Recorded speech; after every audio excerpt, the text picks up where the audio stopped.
Okay, everyone. So, the poetry paper. In the exam, you will get a blank copy of one of the poems from the anthology, and you will be given a focus, so a theme. In this one, which I believe is the paper from the summer of 2017, not entirely sure on that, but around that area, you've got compare how the poets present the effects of war in Bayonet Charge and in one other poem from Power and Conflict. So it's up to you then to find a suitable point of comparison. So around the room now, the effects of war, what would be good options?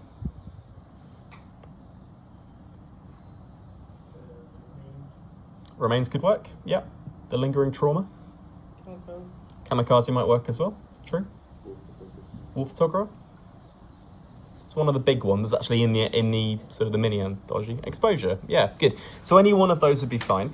And in each one, there are certain benefits. So, if paying attention to the context and the fact that Ted Hughes wrote this about his father, there might be a benefit to using kamikaze. However, it's quite subtle, and the poem itself doesn't really focus on a father-son relationship. It does focus on patriotism and the control that the government or the army places on the original, the individual soldier. So in that sense, exposure or kamikaze might be good areas of focus. And it also focuses on the kind of the visceral panic of battle and the psychological scars. So if we're looking at the first stanza and the third stanza, maybe War Photographer or Remains could be good options. There is no right and wrong there. You just have to make sure that no matter what you do, you focus. If you were to be given a different question, so if you were to be given perhaps, presents the effect of manipulation in Bayonet Charge or propaganda in Bayonet Charge, or relationships in one of the other poems, you might have to then tweak your response. Another poem might make for a better comparison. So in your revision, you need to have enough of an idea about a handful of poems so that you can draw a connection depending on the focus. In this one, any number of them would work. We'll go through the links in a second, but for now, let's just go back to Bayonet Charge and think about the essentials, what we would look for here. Okay, so let's just highlight a few bits and pieces.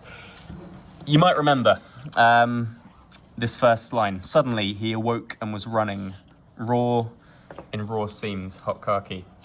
So the first thing that you might note down is the fact that we begin in medias res, meaning in the middle of the action. And in terms of the structure of the poem, we can make the point that Hughes immediately engenders, meaning creates, a tone of panic. And it echoes the experiences of the soldiers. If you're in the trenches and the sirens go off or the enemy attack, in a second you have to be there fighting or running. So that's what we have in the poem. You might also have noted the connotations of the words raw and seamed. We might remember from Macbeth, unseamed from the knave to the chaps, suggesting something sort of rough and inhuman. And you might also think about raw, which might carry perhaps the connotation of meat, in the case of raw, or in the case of seamed, something inhuman. And in both cases, we can link this, in terms of the context of the poem, to the dehumanizing effects of warfare. From what we know, everything that we studied, war poetry and in spectacles, the horrific conditions in the First World War.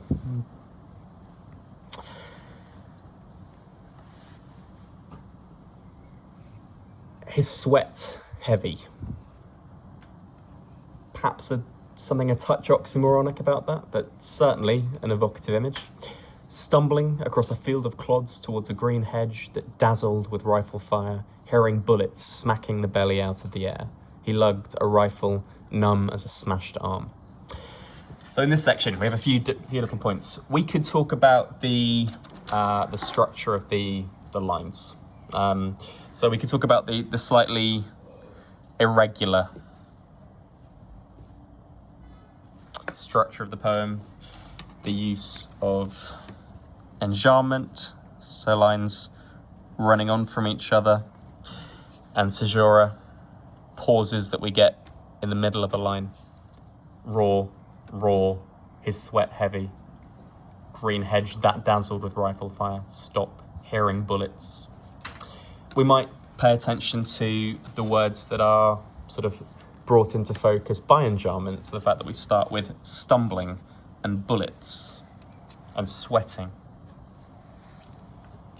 Overall, increasing this initial impression of panic, of chaos and confusion.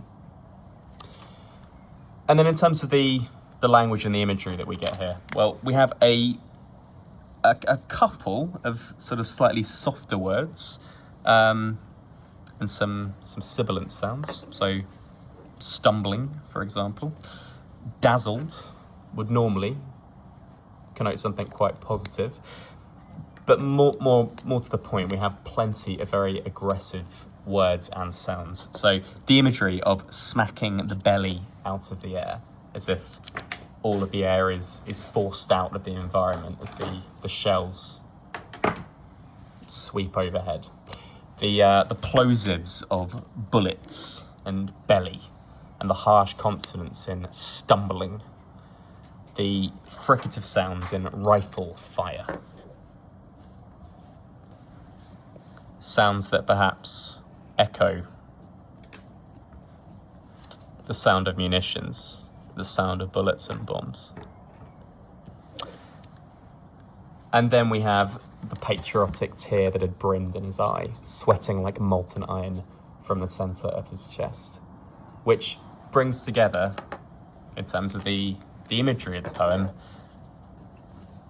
two important points. You have combined the patriotism, so the sense of devotion that a young soldier might have felt towards their country at the beginning of the war.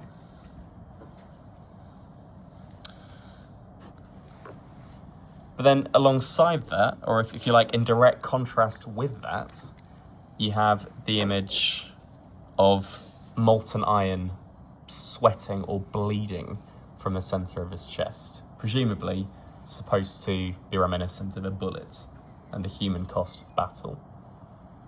So you have this sort of contrast, or this blurring of the lines between the pride that people would have felt in their country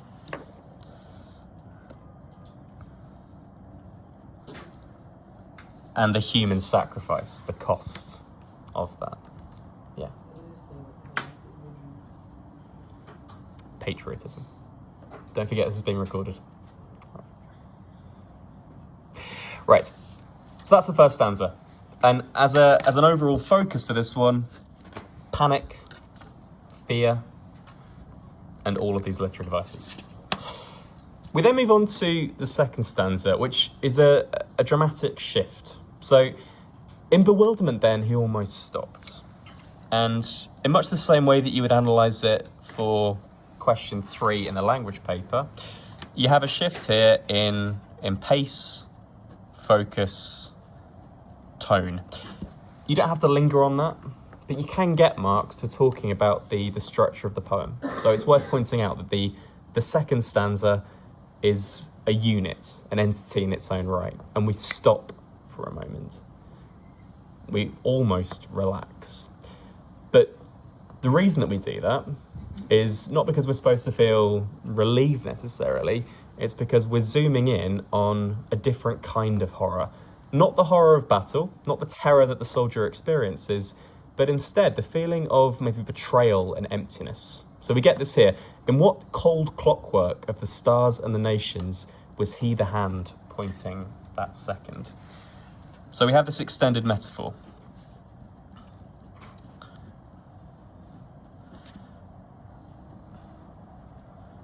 in which everybody, all of the soldiers, are simply cogs in an enormous machine. And what is a machine? Well, it's impersonal. Clockwork. As it says, cold. Unfeeling. Perhaps cruel. And it links back into the idea of being dehumanized, just in a different sense. So they're treated like meat. They stop being human in their panic. They sort of lose sight of where they end and where the rifle begins. Rifle numbers a smashed arm. And it's all because they're being treated like machinery rather than real people. He was running like a man who has jumped up in the dark and runs, listening between his footfalls for the reason of his still running, and his foot hung like statuary in mid-stride.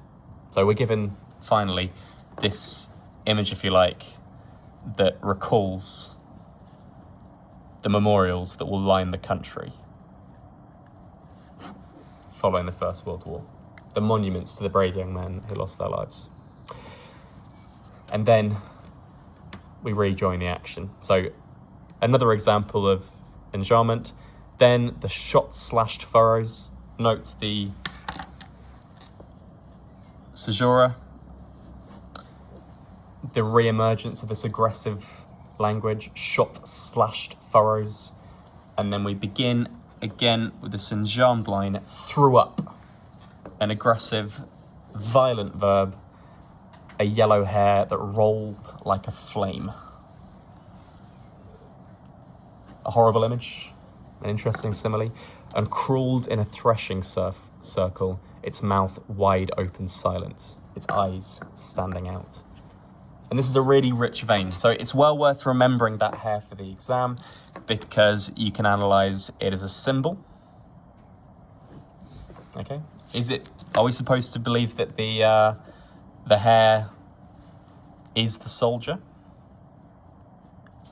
Is it supposed to represent the natural world being destroyed? Is it supposed to represent a loss of innocence?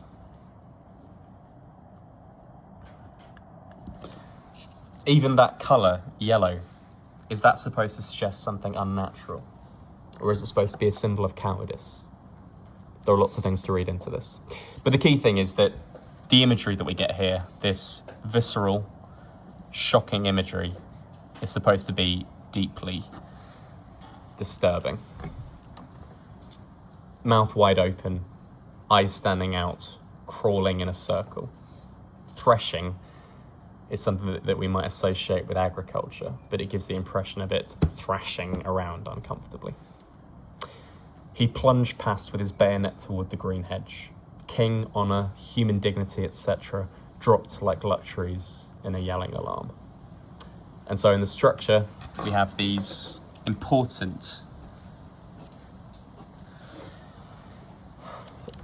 ideas or concepts that would have represented, a huge source of national pride and patriotism. King, honour, dignity, all of the things that you should be willing to lay down your life for, thrown away in the panic. And we see that from the list, the fact that they're just reeled off almost thoughtlessly, and then that we're summarised just with etc. and anything else. Dropped like luxuries in a yelling alarm to get out of that blue crackling air, his terrors touchy dynamite. And so we end with that, perhaps a final metaphor.